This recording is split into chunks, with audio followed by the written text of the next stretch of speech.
there's no such thing as money. The real question here is how do we use these things to transfer value from one person to another?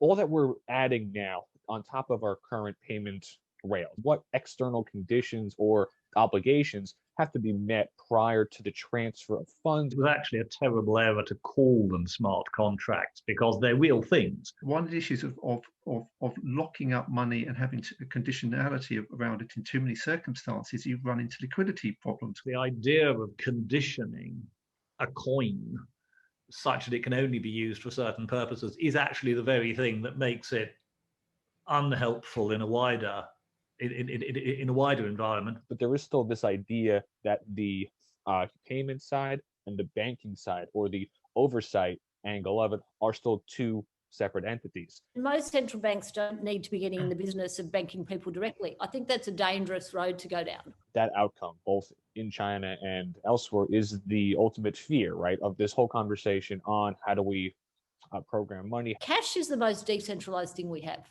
We can all hold cash. We can hold it on our bed if we want. We can put it in the bank. You know, it's the last vestige, I think, of privacy that people have. I still think people need to have the option to hold cash because it's still very private. We are there already. You know, government went to people 20 years ago and said, we want the power to have unprecedented access to the whole of your financial records and the power to go after people.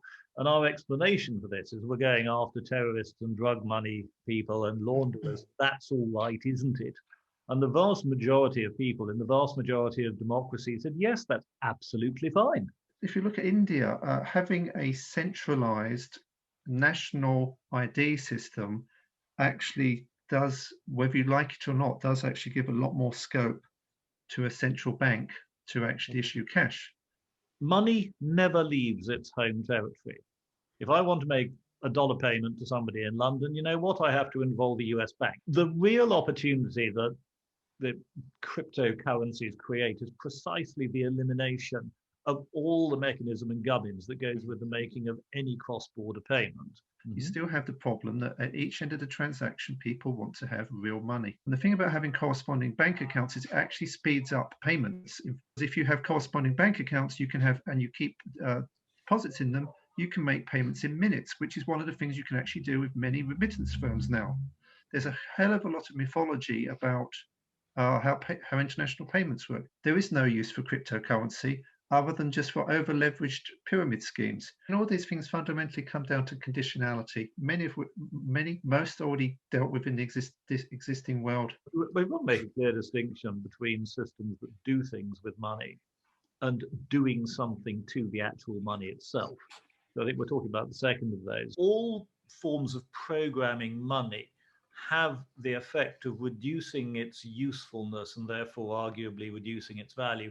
Why would you do that? In order to increase your confidence, it will actually get to the person for whom it is intended and no one else. If you're trying to protect the consumer and the investor, but if they're doing it peer-to-peer, do we really need regulation? This is what a friend of mine referred to as techno-washing. It's where you create a layer of techno-confusion over something. If you look at any ICO scheme, any DeFi, there is someone running it and someone making money out of it. It's too early to actually point to too many tangible real-world use cases. How do I tokenize real-world assets? Trying to bring in this whole sort of DeFi crowdsourcing open finance model and to try to apply that to large-scale capital projects that would otherwise not be open to those individuals. Lots now, fewer later, broken out by how they're going to be used and who is actually using them. The things that exist are not money in any meaningful sense of the word. They're commodities and they exist for investment purposes. If we focus on money, I think the future is going to be CBDCs.